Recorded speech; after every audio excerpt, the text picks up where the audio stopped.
ভাঙড়ে বোমা বিস্ফোরণের ঘটনায় প্রাক্তন তৃণমূল বিধায়ক শওকত মোল্লাকে শুক্রবার রাতে গ্রেফতার করে জাতীয় তদন্তকারী সংস্থা এনআইএ। শনিবার তাকে কলকাতার নগর দায়রা আদালতে হাজির করানো হয়। নিউটাউনে এনআইএর দফতরের বাইরে শওকত বিরোধীরা সকাল থেকেই জড়ো হয়। কারো হাতে ছিল মাছ, কারো হাতে ডিম। শওকতকে দফতর থেকে বার করা হলেই তারা সেগুলি ছুড়বেন বলে তৈরি ছিলেন। সঙ্গে মাতচোর গান চালিয়ে নাচানাচিও করছিলেন তারা। এছাড়াও শওকতের বিরুদ্ধে আদালত চত্বরে বিক্ষোভ দেখালেন বিজেপি কর্মীরা। অনেকেই ক্যানিং থেকে কলকাতায় এসেছেন। আদালত চত্বরে দাঁড়িয়ে তারা প্রাক্তন বিধায়কের বিরুদ্ধে ক্ষোভ উগরে দেন।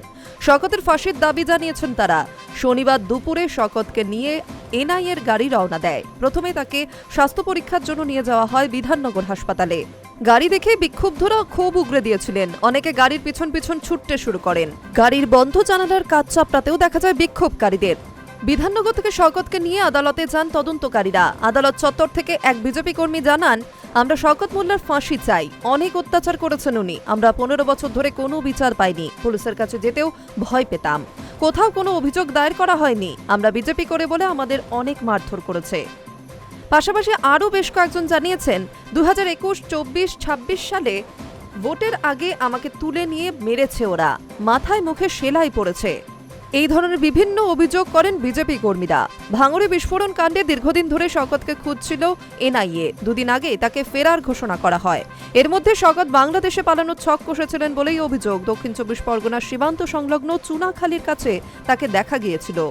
স্থানীয় বাসিন্দারা চিনতে পেরে বিক্ষোভ দেখাতে শুরু করেন। এরপর গাড়ি ঘুরিয়ে নেন শওকত মোল্লা।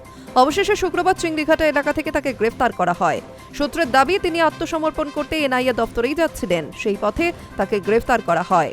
অন্যদিকে এবার ভোটে হারলেও শওকতের গ্রেফতারিতে আর বাড়িতে বসে থাকেননি আরাবুল ইসলাম। মিষ্টি কিনে এলাকার মানুষজনদের নিজে হাতে মিষ্টি বিলি করেছেন তিনি। মুখে প্রশান্তির হাসি। এলাকার মানুষদের কাছে ঘুরে ঘুরে মিষ্টি বিলি করতে দেখা গিয়েছে তাকে। তৃণমূল জমানায় অতীতে ভাঙড়ের শেষ কথা ছিলেন এই আরাবুল। পরে উত্থান শওকত মোল্লার। একসময় তৃণমূল আরাবুলকে বহিষ্কারও করে। শওকতের উপরে তীব্র ক্ষোভ প্রকাশ করে আরাবুল। এবারের বিধানসভা নির্বাচনে আইএসএফ যোগদান করে ক্যানিং পূর্ব থেকে আরাবুল প্রার্থী হয়েছেন। এদিন শওকতের গ্রেফতারিতে মুখ খুলেছেন আরাবুল ইসলাম। তার কথায়, শওকত মোল্লাকে এনআইএ গ্রেফতার করে একদম ঠিক কাজ করেছে। আমি এই ঘটনায় অত্যন্ত খুশি। Hi news network.